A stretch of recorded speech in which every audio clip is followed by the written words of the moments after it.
बिस्मिल्लाहिर्रहमानिर्रहीम। बिस्मिल्लाहि तवक्कलतु अलल्लाहि ला हौला वला कुव्वता इल्ला बिल्लाहिल अलिय्यिल अज़ीम। डियर स्टूडेंट्स, फर्स्ट ईयर की मैथ का चैप्टर 3, आज हम 3.3 में से इसका क्वेश्चन नंबर 2 सॉल्व करेंगे। क्वेश्चन 2 का पहला पार्ट मैंने लिख लिया। क्वेश्चन है without expansion show that this determinant is equal to 0। Determinant के कुछ रूल्स हैं, कुछ प्रॉपर्टीज हैं, हम वो प्रॉपर्टीज यहाँ यूज करेंगे।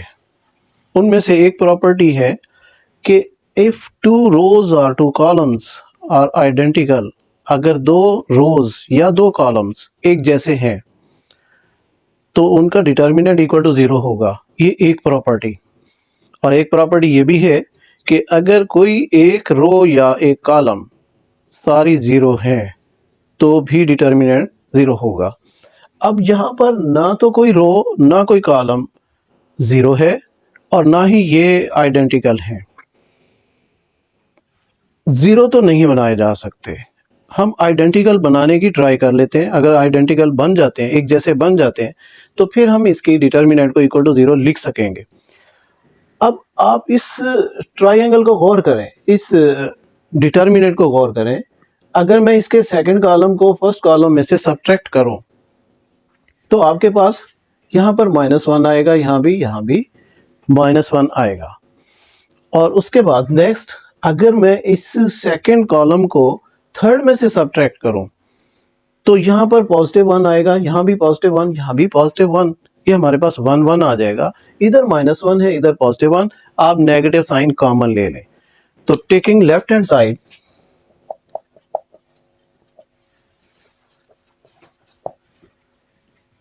आपके पास 6 7 8 3 4 एंड 5 2 3 4 ये डिटर्मिनेंट की फॉर्म में है। अब कॉलम 1 में से कॉलम 2 को सब्ट्रैक्ट करें, 3 - 4 2 - 3, और कॉलम 2 एज इट लिखेंगे 7 4 3 8 5 4। मैंने ये बाकी कॉलम्स वैसे के वैसे लिखे, तो कॉलम 1 में से कॉलम 2 को मैंने सब्ट्रैक्ट किया। अब आपके पास कॉलम 1 में क्या बच गया? -1 एंड -1, 7 4 3 8 5 4। हमारे पास ये वैल्यूज आ गई। आप इस नेगेटिव साइन को या -1 को कॉमन ले लें तो आपके पास अब ये वैल्यू क्या बन जाएगी? -1 इंटू 1 1 1, और बाकी कॉलम्स वैसे के वैसे 7 4 3 8 5 4। ये एक फॉर्म आ गई, एक सिंप्लीफाइड फॉर्म आ गई। अब अगर मैं कॉलम 3 में से कॉलम 2 को सब्ट्रैक्ट करूं तो हमारे पास वैल्यू क्या बनेगी?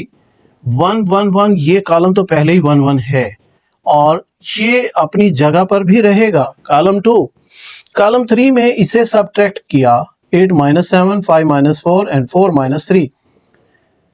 तो यहां लिख देंगे कॉलम 3 माइनस कॉलम 2। हमने थर्ड कॉलम में से सेकंड को सब्ट्रैक्ट किया, सेकंड कॉलम अपनी जगह पर एज इट रहेगा भी सही। अब इसका सोल्यूशन क्या आएगा? -1 इंटू 1 1 1, 7 4 3 एंड 1 1 1। आपके पास दो कॉलम यानी कॉलम 1 एंड कॉलम 3 आइडेंटिकल हैं, एक जैसे हैं। तो हमारा टारगेट भी यही था कि कोई कॉलम या कोई कतारें दो आपस में आइडेंटिकल हो जाएं तो हम इनकी डिटर्मिनेंट को 0 पुट कर सकेंगे। तो आप इसे लिख सकेंगे -1 into 0, since C1 and C3 are identical, so determinant is equal to 0। मैंने 0 पुट कर दिया इस सारी डिटर्मिनेंट के बदले में, तो ये सारा आंसर 0, और यही हमारी राइट हैंड साइड थी। लेफ्ट हैंड साइड इक्वल आ गई राइट हैंड साइड के। ये हमारा टारगेट था, हमने एक्सपेंड नहीं किया। नेक्स्ट, इसी सेकंड क्वेश्चन का पार्ट नंबर 2, इसे भी हमने सिंप्लीफाई किए बगैर यानी एक्सपेंड किए बगैर साबित करना है कि इसका आंसर 0 होगा। अगेन हमारे ज़हन में यही कि अगर कोई दो कतारें या दो कॉलम आइडेंटिकल आ जाते हैं, बन जाते हैं, तो हम इसके आंसर को 0 लिख सकेंगे। आप इसे चेक करें, अगर सेकंड कॉलम को फर्स्ट कॉलम में से सब्ट्रैक्ट करें तो आपके पास क्या आएगा, 2 minus 3, 1 minus 1 and 2 minus into minus 3, और ये अपनी जगह पर भी एज इट आएगा, 3 1 माइनस 3 माइनस 1 0 एंड 5। यहां लिख देंगे कि हमने कॉलम 1 में से कॉलम 2 को सब्ट्रैक्ट किया। अब इनकी वैल्यूज को चेक करते हैं।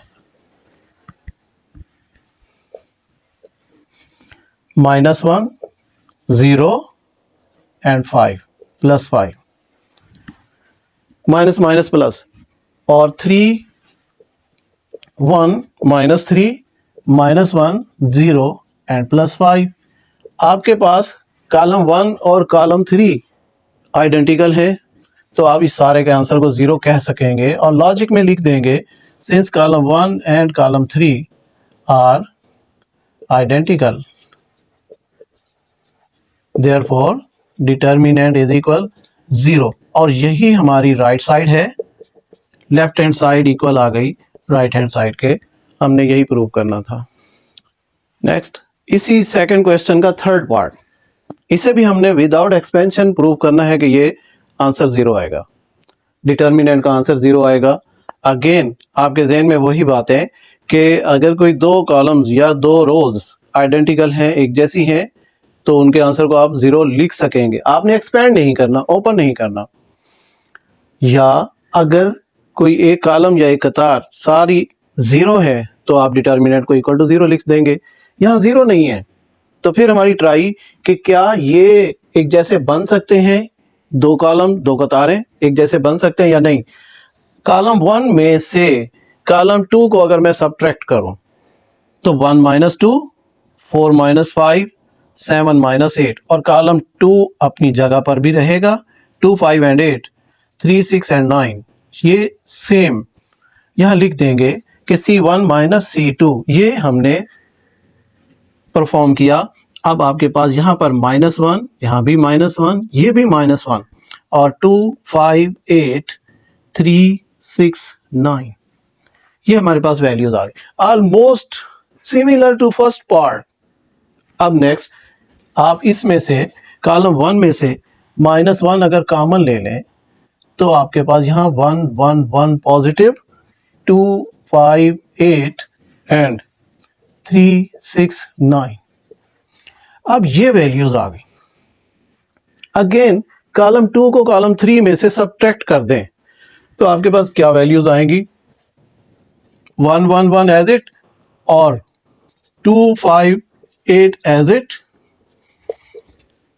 3 minus 2, 6 minus 5, 9 minus 8।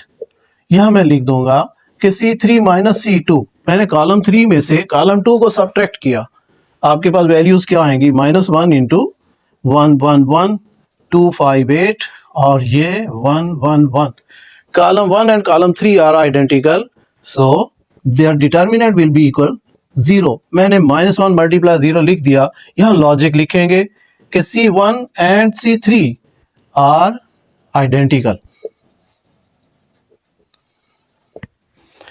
therefore determinant will be equal 0। तो मैंने यहां 0 पुट कर दिया और ये राइट साइड हमारी 0, लेफ्ट हैंड साइड इक्वल आ गई राइट साइड के। ये हमारी लेफ्ट साइड और राइट साइड भी 0, और यही हमने प्रूव करना था। नेक्स्ट, क्वेश्चन 3 का पार्ट 1, हमने साबित करना है कि ये डिटर्मिनेंट इक्वल है इसके।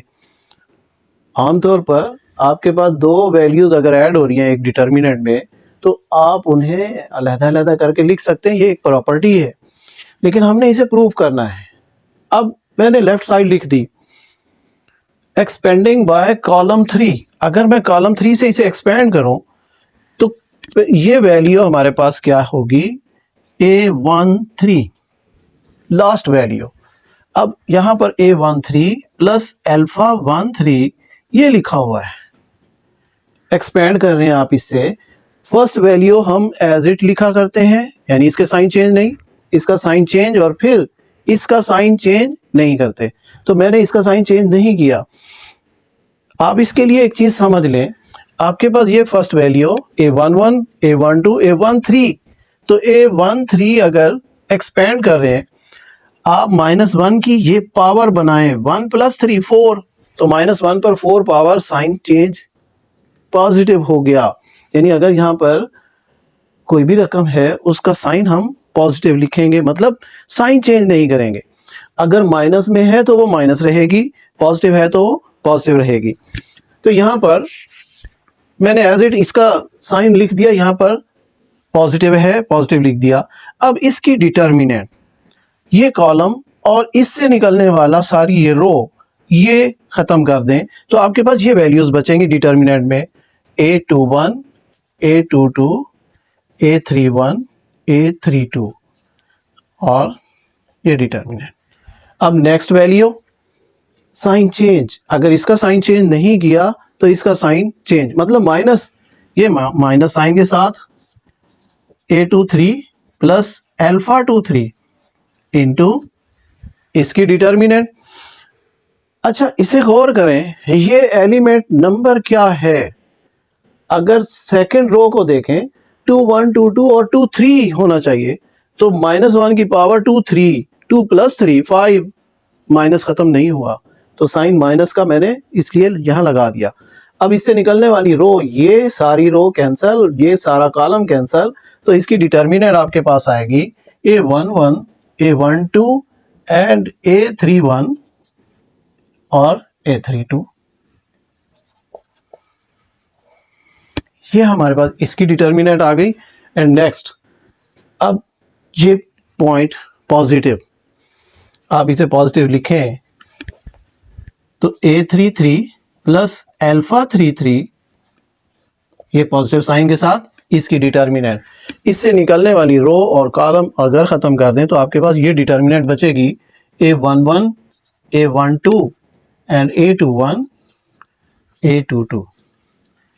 ये मैंने एक्सपेंड कर दी और यहां लिख देंगे एक्सपेंड बाय कॉलम 3।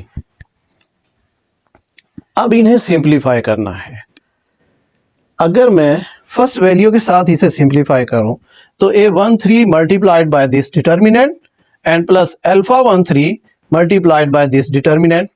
मैं पहले A की वैल्यूज लिख लेता हूं और हमारे पास A13 ये वैल्यू आएगी, मैं इसे एक साइड पर यहां लिखता हूं।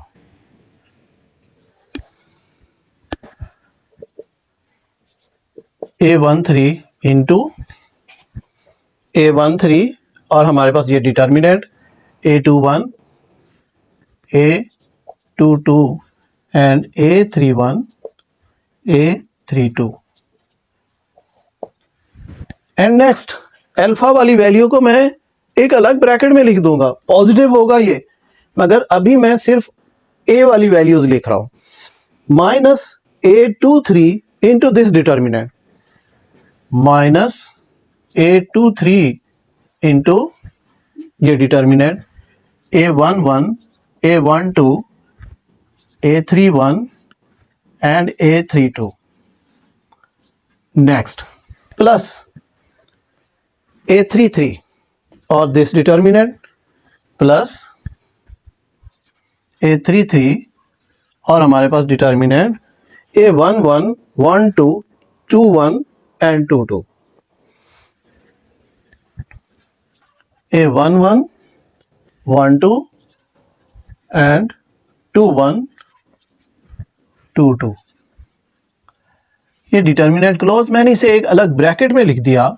ये हमारे पास A वाली वैल्यूज आ गई एंड नेक्स्ट अल्फा वाली values, positive sign plus α13 into this determinant A21, A22 and A31, A32 minus, अब सेकंड चूंकि माइनस में है तो -α23 और ये डिटर्मिनेंट -α23 और इसकी determinant A11, A12, A31, A32 plus α33 और इसकी डिटर्मिनेंट प्लस अल्फा 33 और इसकी डिटर्मिनेंट A11 A12 A12 और A21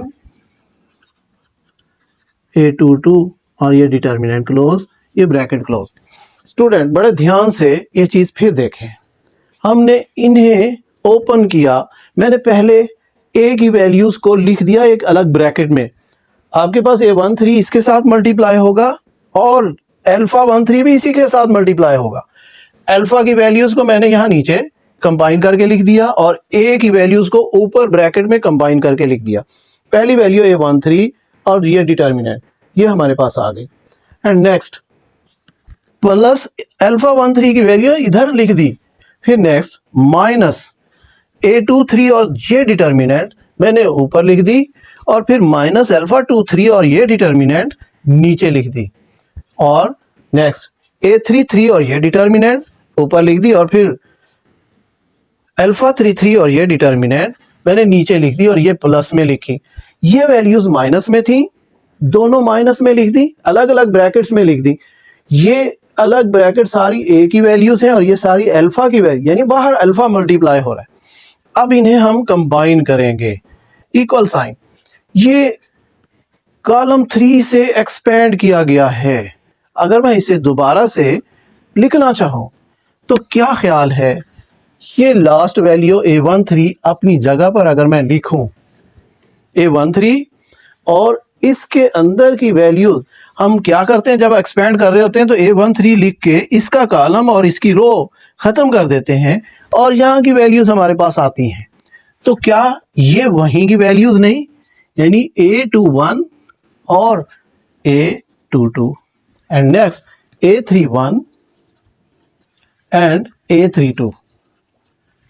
मैंने ये दोबारा से जहां से वैल्यूज ली गई वहीं लिख दी। अब नेक्स्ट माइनस, आप इस वैल्यू को माइनस में लिखा करते हैं और ये A23 होगी। ये नेगेटिव साइन तो इसकी पोजीशन को शो कर रहा है, मैंने -7 नहीं लिखा, वैल्यू लिख दी। अगर आप इसे दोबारा से एक्सपेंड करेंगे यही आएगी। A23 लिखने के बाद इसकी जो अंदर डिटर्मिनेंट है वो चेक करें। हम यहां से निकलने वाले कॉलम और रो को खत्म कर दिया करते हैं, तो यहां पर वैल्यूज आएंगी ना A11 और A12 और गिवन है वो। और इसके बाद A31 A32 पहले से लिखी गई, दोबारा नहीं लिखेंगे, ये लिखी हुई है। एंड नेक्स्ट A33, ये वैल्यू यहां से A33 और इससे निकलने वाला कॉलम और रो खत्म करें।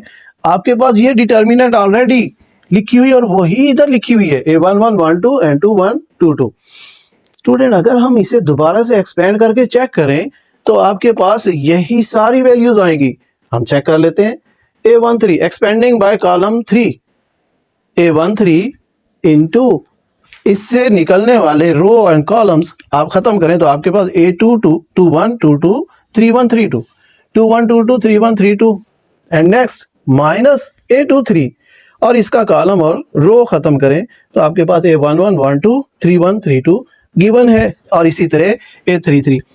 मैंने दोबारा से उनको लिख दिया, पहले एक्सपेंड करके लिखी हुई थी, हमने उसे दोबारा कंबाइन करके लिख दिया एंड प्लस साइन। नेक्स्ट ये भी ऐसे ही कॉलम 3 से एक्सपेंड की गई। अब आपके पास वैल्यू कॉलम 3 में अल्फा 13 है और इसके अंदर की वैल्यूज यहाँ A21 सेकेंड रो से A21 एंड A22 और नेक्स्ट माइनस अल्फा 23 यानी ये वैल्यू और इससे A11 A12 और A31 A32 and next alpha 33 और इससे निकलने वाली रोज एंड कॉलम खत्म करें तो A11 12 21 22 और यही लिखा हुआ है, दोबारा से नहीं लिखूंगा। आप इन्हें एक्सपेंड करके चेक करें तो आपके पास यही वैल्यूज आएंगी। मतलब मैंने उन्हें दोबारा से कंबाइन करके लिख दिया और यही आपकी राइट साइड है, ये राइट साइड है। हम लेफ्ट हैंड साइड से चले थे, लेफ्ट हैंड साइड इक्वल आ गई राइट साइड के, हमने यही प्रूव करना था।